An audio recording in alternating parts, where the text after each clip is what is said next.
So, I want to show you guys what is going on Twitter, because it's one thing to hear about it, but it's another thing to see it. And when you think of Twitter, like, what do you think? I think of the bastion of morality. I think about the saints of our society that manage to keep our culture in check. They supervise and they watch over what you get to consume, over what you are allowed to see. Because one of the rallying cries on Twitter, it's like, how can we allow this to happen? Like, how can we allow this to be presented in a video game? How can we allow this artist to draw things in a manner, right? Because you need to understand, while art is subjective, offense is objective. Like, if Twitter decides that something is upsetting people, then it is objectively so, right? If they decide that it's offensive, then by God's golly, everyone is going to get offended, and it's up to them to save you personally and your mother from getting offended. So I'm going to show you this video from Rev Says Desu, which actually took the time to go on Twitter and to show us some examples of how the saints of our society behave. And I call them saints because they literally must be pure of sin in order to be able to decide what type of art is acceptable and what isn't for the general audience. And here you have a picture that most people would consider harmless. Like, if you go on the street right now, right off this moment, and you're asking normal people what they think about this picture, no one would get upset. Because they're not saints, okay? Like, they haven't reached that level of deep understanding. But if you're asking the people on Twitter, then it is actually devastating to the fabric of our society, and the artist who made this has to be punished. Because the picture depicts the infamous, harmful video game, The Coffin of Andy and Lele. And the people on Twitter have to gatekeep from that atrocity to make it into the mainstream. And here you have them gatekeeping. This is how they do it, right? Who made this? This is a threat. It's an RSVP. It will be slow and painful with hammers.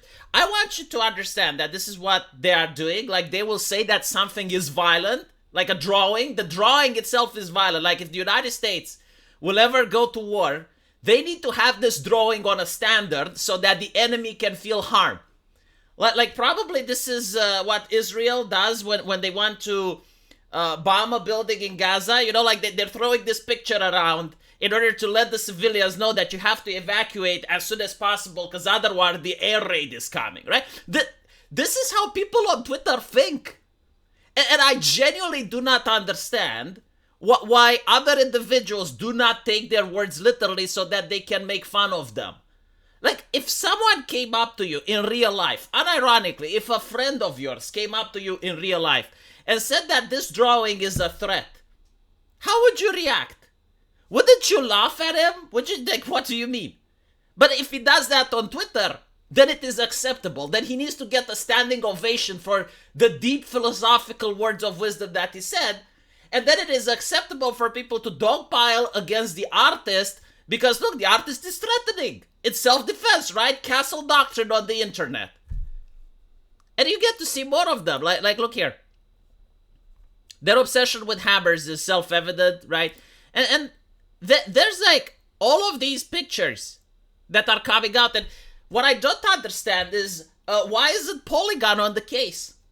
Why isn't Kotaku on the case? The reason we have terms of service on social media, for those of you who are a little bit too young to remember, it literally all started with this. People have potty mouths. They're gatekeeping women from the video game industry. We cannot have representation. Women do not feel safe on the internet. So we need trust and safety councils. And that's how it actually started. But now, when you have this video game, which is made by a woman, she did the development, she did the art style, she did the opening soundtrack, she did everything by herself. Huge commercial success. Sold over 1 million copies. And when that woman gets doxxed and ran over the internet, not a peep from Polygon, not a peep from Kotaku. And what bothers me is that other people do not shame Polygon and Kotaku. I'm probably the only one doing it. But there is genuinely no pressure on them. And the reason that what we consider now to be woke, the reason they want the culture war, is that they constantly put pressure on people who didn't apply their morality.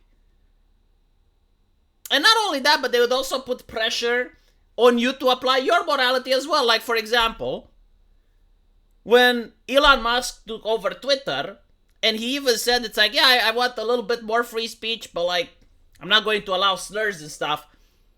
Whenever a leftist got banned, they were like, oh, by free speech. Oh, why isn't Elon Musk doing it? Oh, Elon Musk, but you promised. Oh, Elon Musk, but you said. That is how they do activism, and it works.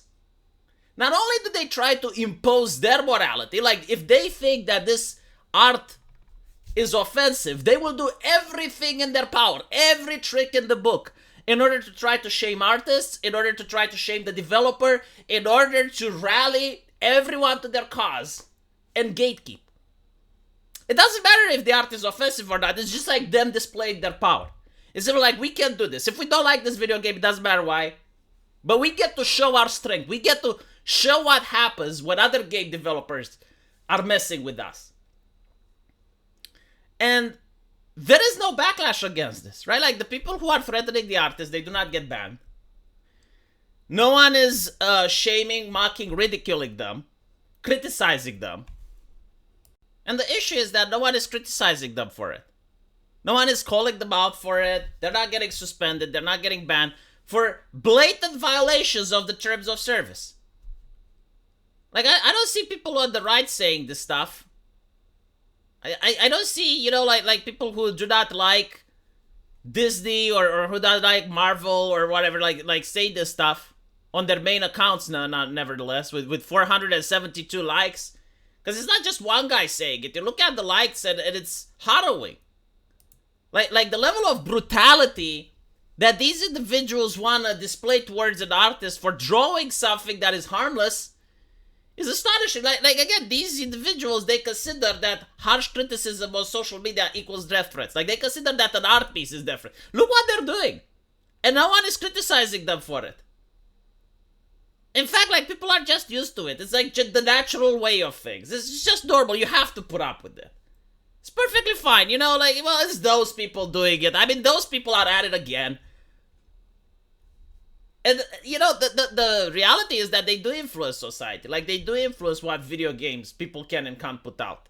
Everyone is walking on eggshells. And it doesn't even matter if it makes sense of why they are upset or not.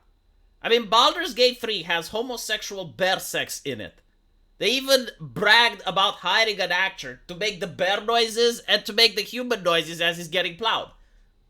And for some reason, that's fine. Game of the year. But the Coffin of Ashley and Layla, no, too much, over the line. It's not even a hentai game, right? It's just like, no. And the reason for it is that on Twitter, the culture of Gen Z, I think this is a hallmark for them, actually. They actually believe that the male gaze is purely evil.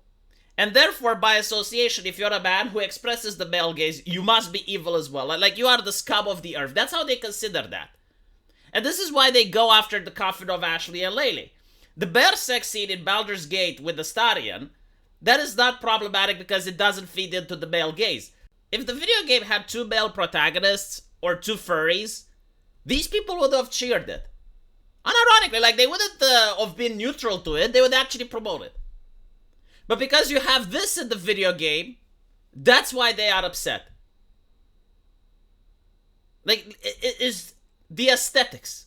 It's not her behavior, it's not what she does, it's the aesthetics. She is drawn feminine, she's got boobs, and therefore, even if it's a drawing, even if it's fictional, it doesn't matter. In fact, probably the fact that it's a drawing and it's fictional, it upsets them even more. And the fact that they're making a reference to this other show, it's kind of like spitting on their Bible. I mean, the woke ideology doesn't actually have scripture. I mean, theoretically it does in the academia, but that's not what they're interested in, right? Like, things like Gravity Falls is their Bible. It's like the Gospel of Luke. Steven Universe is like the Gospel of Peter. And when you make fun of them, especially when you taint them with this heresy, that's why they get so upset.